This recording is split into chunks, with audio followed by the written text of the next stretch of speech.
घरच्या घरी बघा मी बडीशेप पावडर करणार आहे. तर बडीशेप असं 100 ग्राम घेतलं आहे आणि छानपैकी रोस्ट होईपर्यंत भाजून घेते आणि रंग फक्त गुलाबी रंग येईपर्यंत रंग चेंज होईपर्यंत भाजून घेतलं.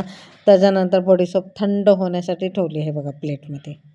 थंड झाल्यानंतर मग मिक्सरच्या भांड्यात ना बारीक पेस्ट करून घेणार आहे.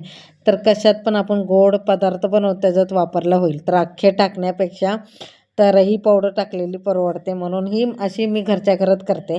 कारण की मी अख्खे टाकले की आमचा कार्तिक खात नाही, घरात कोण पण आहे, तोंडात लागतं त्याला आवडत नाही.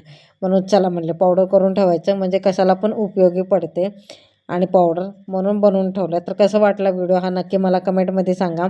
आणि मोस्टली ना पोळ्यामध्ये आणि खिरीमध्ये तर एक नंबर बेस्ट आणि जास्त करून लापशीच्या खिरीमध्येच ना बडीशेप पावडर जाते आणि पोळ्यामध्ये आणि बाकी इतर काय बनवायचं असलं त्याच्यात पण जाते. तर व्हिडिओ आवडला असेल तर लाईक शेअर सबस्क्राईब करा. सगळ्यांना श्री स्वामी समर्थ. रेसिपी कशी वाटली